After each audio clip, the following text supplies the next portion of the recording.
Hey hi hello నమస్తే welcome to Srinivas talks. So నిన్న జరిగిన బిగ్ బాస్ టాస్క్లో గేమ్ అంతా పక్కన పెడితే రాము ఓనర్ అయ్యిండు, అది పక్కన పెట్టేయండి. ఇమ్మానుయేల్ ఓడిపోయినాడు, అది పక్కన పెట్టేయండి.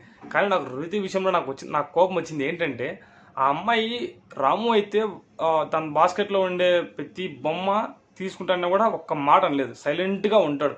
కానీ స్టార్టింగ్లో రీతు ఒక మాట అనింది, రాము లాస్ట్కు మన ఇద్దరం ఉందాం అని చెప్పేసి అనింది. ఆ మాట అనే అమ్మాయి తను బొమ్మలన్నీ తీసుకోకుండా తనకంటూ హాఫ్ కొన్ని ఉంచి తర్వాత తను కూడా కొన్ని తీసుకొని అవి సేవ్ చేసుకుని ఉంటే తను కూడా సేవ్ అయ్యేవాడు.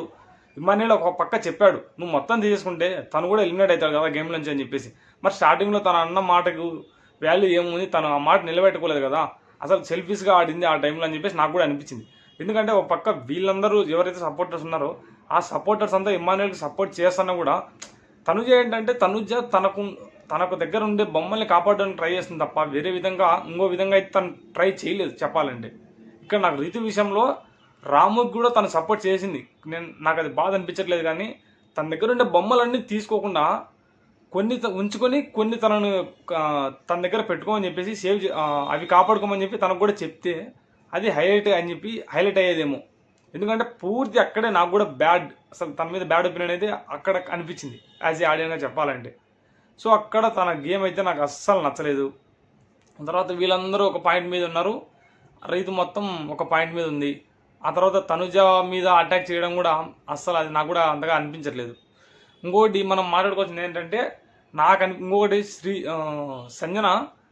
సంజన వచ్చేసి సుమన్ శెట్టి గారిని ఒక మాట అంటది, అసలు అక్కడైతే నాకు బీభత్సమైన కోపం వచ్చింది చెప్పాలంటే. ఎందుకంటే ఆయన కూడా ఒక మంచి యాక్టర్, మంచి టాలెంట్ ఉండే పర్సన్. అంతమంది చూస్తున్న షోలో మీరు లేడీస్ లాగా గాజులు వేసుకొని మీరు మమ్మల్ని బ్యాట్ చేస్తున్నారని చెప్పేసి ఒక మాట ఉంటుంది. అంత సింపుల్గా వర్డ్స్ ఎలా వదిలేస్తుంది అని చెప్పేసి నాకైతే కొంచెం కోపం వచ్చింది ఆ విషయంలో చెప్పాలంటే.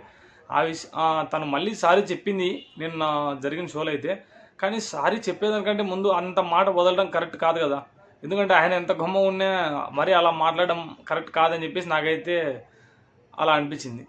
ఇంకొకటి నిన్న ఇమ్మాన్యుయేల్ లాస్ట్ వరకు వచ్చాడు, తన పర్ఫార్మెన్స్ మొత్తం 100% ఇచ్చాడు. 100% తన పర్ఫార్మెన్స్ ఇచ్చి అదే ఆ టాస్క్ అనే కాదు, ముందు జరిగిన టాస్క్లో కూడా కెప్టెన్సీ టాస్క్లో కూడా కొంచెం డెమాన్ పవన్కి ఫేవర్గా మాట్లాడిందని చెప్పేసి రీతు నాకైతే అనిపించింది. ఎందుకంటే అక్కడ ఇద్దరు సమానంగా ఉన్నారు లిటరల్లీ చెప్పాలంటే. ఎవరి టీషర్ట్ ఆమె అది కూడా ఇంకా ఎక్కువ టైం తీసుకోలేదు, ఆమె స్టార్టింగ్ నుంచి ముందు నుంచే చెప్తా వచ్చింది, నాకు పవన్ ఆ తర్వాత కెప్టెన్ పవన్ చూడాలనుకుంటున్నాను, పవన్నే సపోర్ట్ చేసింది. పవన్నే వాళ్ళందరూ ఒకరిని అనుకుంటుంటే ఈ అమ్మాయి మటుకు నాకు పవనే కావాలి, పవనే అని చెప్పేసి తన ఓటైతే పవన్కే ఫుల్ సపోర్ట్, తనకే సపోర్ట్ చేసింది.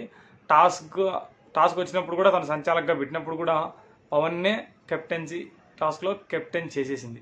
సో ఆ విషయంలో ఆలోచిస్తే నాకు రీతి అయితే అస్సలు నచ్చలేదు. సో మీ ఒపీనియన్ ఏంటి రీతు మీద అనేది నాకు కామెంట్లో కామెంట్ చేయండి. అలాగే నిన్న ఇమ్మాన్యుయేల్ అయితే నిన్న గేమ్ అయితే నాకు కూడా నచ్చిందండి. ఎందుకంటే అతను ఒకటే చెప్తున్నాడు, అందరికీ సమానంగా పంచండి, అందరికీ సమానంగా వేయండి, గేమ్ తిరగాడదామని చెప్పేసి. కానీ మధ్యలో ఒక పాయింట్ నచ్చలేదు, మన అందరం కలిసి మనం తనుజని ఓనర్ చేద్దామన్నాడు. అలా కూడా అనుకోకుండా ఉంటే బాగుండేమో.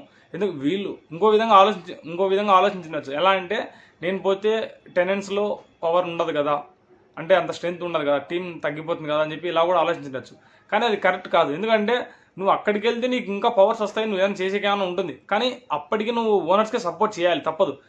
కానీ నువ్వు టాస్క్ ఇద్దరికి ఆడి అక్కడికి వెళ్ళడానికి మూవ్ అవ్వాలి తప్ప వేరే విధంగా ఆలోచించకూడదు. వాళ్ళకి సపోర్ట్ చేయాలి, వీళ్ళకి చేయాలని చెప్పేసి నాకు అనిపించింది. ఎందుకంటే అప్పుడు టాస్క్ ఇద్దరికి ఆడినట్టే కరెక్ట్ అనిపించింది. నిన్న శ్రీజ కూడా ఒక క్వశ్చన్ రైజ్ చేసింది, అది కూడా కరెక్ట్ అని నాకు అనిపించింది. ఎందుకంటే మీరు ఒకరినొకరు సపోర్ట్ చేసుకున్నట్లయితే మాకు ముందే చెప్పండి, మేము అందరికి సమానంగా బాల్ పంచాలని చెప్పి మేము అనుకుంటున్నాము, మీరేమో సపరేట్గా మేము వీళ్ళని చేయాలి అనుకున్నప్పుడు మేము ఇలా ఉండడం ఎందుకు అనే సెన్స్లో శ్రీజ కూడా కరెక్ట్గానే క్వశ్చన్ చేసిందని చెప్పి నాకైతే అనిపించింది. నిన్న ఇంకొకటి హరీష్ గారు సంచాలకుగా పెట్టినప్పుడు కూడా చాలా కూల్గా మనిషి కొంచెం చేంజ్ అయ్యాడేమో ప్రీవియస్గా పోలిస్తే అని చెప్పేసి ఆయన గురించి కూడా ఒక మంచి ఒపీనియన్ అయితే నాకైతే నిన్న ఆడిన టాస్క్లో అదే అనిపించింది. ఇంకొకటి సుమన్ శెట్టి గారు కూడా ఆయన కొంచెం కన్ఫ్యూజన్ స్టేట్లో ఉన్నాడేమో నాకైతే అనిపించింది. ఎందుకంటే వేరే వాళ్ళు డెసిషన్ చెప్తే, అంటే వేరే వాళ్ళు కొంచెం గైడ్ చేస్తే తప్ప తాను డెసిషన్ తీసుకోలేకున్నాడని చెప్పేసి నాకు అనిపించింది. కానీ ఆడియన్స్గా అయితే ఆయన సుమన్ శెట్టి మీద అయితే మంచి ఒపీనియన్ ఉంది, ఆయనైతే ఫుల్ సపోర్ట్ చేస్తున్నారు. ఆయన దగ్గర నుంచి మంచి వైలెన్స్ అయితే ఖచ్చితంగా ఒక వైలెన్స్ ఒక కామెడీ యాంగిల్ రెండు ఎక్స్పెక్ట్ చేస్తున్నారని చెప్పి నిన్న క్లారిటీగా నాకైతే అర్థమైంది. ఇంకా ఆయన నిన్న టాస్క్ మధ్యలోనే తన్ని వెళ్ళిపోతాడు ఆ బాక్స్ని అయితే.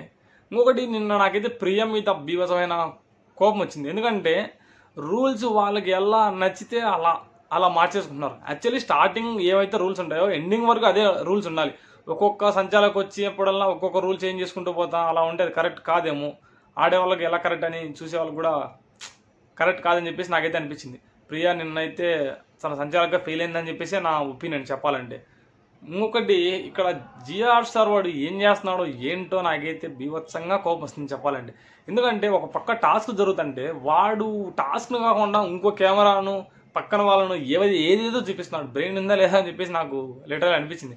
ఎందుకంటే టాస్క్ జరిగినప్పుడు టాస్క్ చూపియాలి కదా. నిన్న జియో హాట్‌స్టార్‌లో చాలామంది కూడా కామెంట్స్ అదే పెట్టారు చెప్పాలంటే. టాస్క్ చూస్తే జనాలకు ఏదైనా ఎవరికి ఓటింగ్ వేయాలి, ఎవరు జెన్యూన్ కాదని చెప్పేసి ఒక నిర్ణయం అనేది వస్తుంది.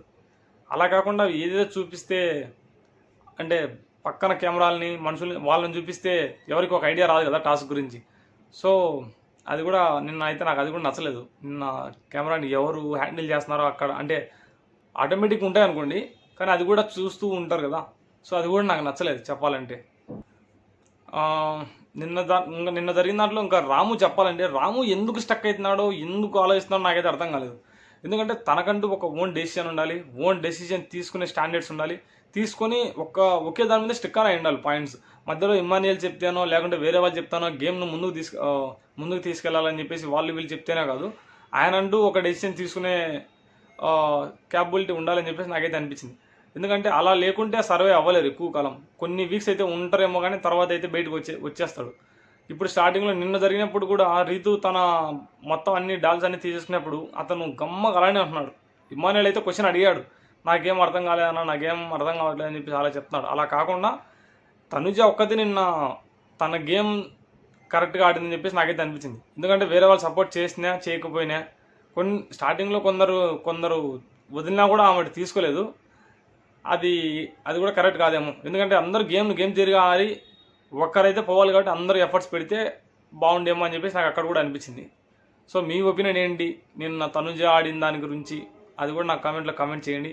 అలాగే ఇమ్మాన్యుయల్ కొంచెం ఎమోషనల్ అయ్యి మొత్తం నాకు సపోర్ట్ చేస్తే నేను ఇక్కడ రావట్లేదు, నా గేమ్ నేను ప్రూవ్ చేసుకున్నానని చెప్పేసి నా ఎఫర్ట్స్ని 100% ఎఫర్ట్స్ పెడుతున్నాను అని చెప్పేసి కొన్ని మాటలు అయితే చెప్పాడు.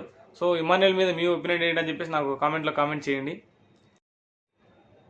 సో నేను జరిగిన టాస్క్లో ఇంకా ఎవరు జెన్యూన్ అనిపించారు, ఎవరు కరెక్ట్ అనిపించారు, మీ సపోర్ట్ ఎవరికి ఉంది ఏంటని చెప్పేసి నాకు కామెంట్లో కామెంట్ చేయండి. అలాగే ఛానల్ అయితే సబ్స్క్రైబ్ చేయండి. Thank you guys, thank you for your support.